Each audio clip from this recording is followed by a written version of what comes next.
Electrical faults on bikes can be a proper ball ache, but I actually quite like the logic of following cables and testing them. It all kind of just makes sense. Power goes in here, light comes on there. Until CAN bus on modern bikes, of course. Unplug the brake light and the indicators come on. How the hell are you meant to trace that? Anyway, this £500, almost 100,000 miles VFR800 is old school. So when it started cutting out on me, I was pretty confident I could fix it.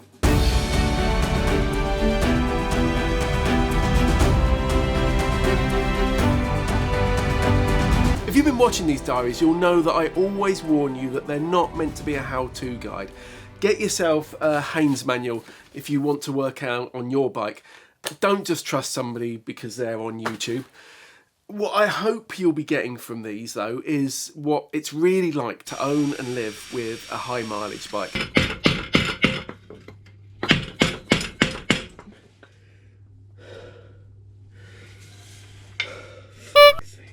Now, I've owned 22 bikes now, including old CBR 600s, a Honda Dominator, a couple of Ducati Monsters, some dirt bikes and other stuff. And I've done all the servicing myself, except on the last few, which have been quite new. I still do my own general maintenance and modifications for things like brake pad changes and stuff like that. That still doesn't make me an expert though, so treat this for what it is, a diary of life with an old bike and video evidence of my ineptitude. And when I got this Honda, which has had just one owner from new before me, and he did all his own servicing, I gave it a thorough check over. And while it all worked fine, there were a few electrical mods that I wasn't happy with. A fan had been installed over the regulator rectifier unit, which seems to have stopped it failing. It's under the cowl on the left-hand side on the rear. And that failing is a common fault on these. So the fans worked, but I didn't like how it was wired in with Scotch lock connectors. Now these things work by cutting into the wire, which then potentially leaves them vulnerable to corrosion and wear. They really shouldn't be used on any bike or car. There are also a load of bullet connectors, including this one at the front that hadn't been crimped properly, so the wire just pulled out. If I'm doing any electrical work on a bike, I always solder the connections, then seal them with heat shrink tubing. If I can't get that on, I use liquid insulation tape, let that dry, and I'll often tape over the top of that too. So I tidied up those couple of bits, but after a month or so, the bike just started randomly cutting out. It definitely seemed to be an electrical fault, and forum wisdom suggested dirty connectors. That seemed unlikely, but I cleaned every one of them with contact cleaner, even though they all looked fine. Didn't work. Then I was heading out to an overnight job for work one night, and it was chucking it down with rain. And I started the bike, went to pull away, and it stopped as I turned the bars. It started again, turned the bars, and it stopped. I'd sussed it. There was a break in the loom somewhere around the headstock. So it was dark, raining. I had 60 miles to ride, but I was all kitted up and I couldn't be bothered to get changed. And to be honest, I hate taking the car anywhere unless I really have to. I just figured I'd try not to turn the bars too much on the route. It actually worked out okay. I got all the way to the hotel before it died as I turned right across some traffic. And coming home wasn't so good. On the A421 just before crossing the M1, I filtered between a load of traffic, got to the front, then it died just as the lights changed. No bugger would let me out to get to the side of the road, so I'd stand there between two lanes of traffic until it had stopped again, then shove the bike up past them onto the hard shoulder. I finally started there, got just over the roundabout, then died again on the flyover. This time it really didn't want to start.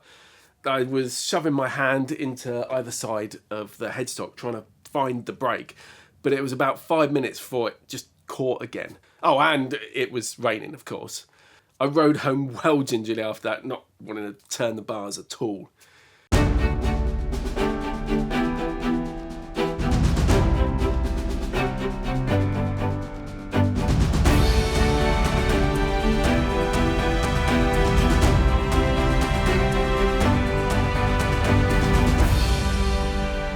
Anyway, I got it home and I was worried it was a break in the main loom where it runs down the side of the headstock, but after a lot of fiddling, I was pretty sure it was the ignition loom that goes to the barrel. Getting the top yoke off is fairly easy. Just take the clip-ons off first, then the top nut, and it lifts clear. With this off, I found the brake.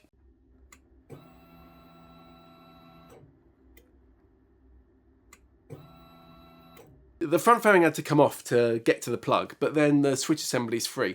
There's a cover where the wires run into the bottom of the switch, but on this bike they're only Torx head screws, so dead easy to take off.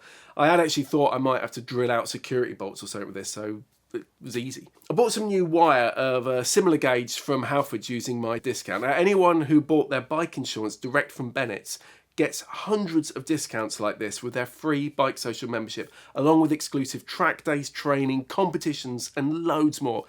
If you're not a member, anyone can join, so check it out at bikesocial.co.uk/join. All I had to do then was take a photo, so I remembered what went where, unsolder the wires from the barrel and replace them. Only one wire was obviously broken, but I figured the other two could be on their way, so cut the wires quite close to the original connector.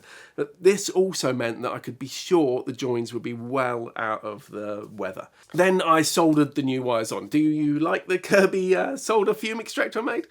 I sealed them with heat shrink and that was it sorted. I used heat shrink that has glue inside to be sure of a good seal. And where I'd had to open up the outer sheath, I laid it back on and taped it up as neat as I could. I cleaned the back of the dash circuit board while I was in there, but there were no signs of any corrosion or anything, and yeah, that was it. Put it all back together and, touch wood, I've not had any trouble since. It hasn't all been plain sailing with this bike. Check out the other VFR diaries linked in a moment and be sure to keep a lookout for the ones coming up, including when I did the valve clearances after they'd never been done in the bike's life. Oh, and how it goes on track.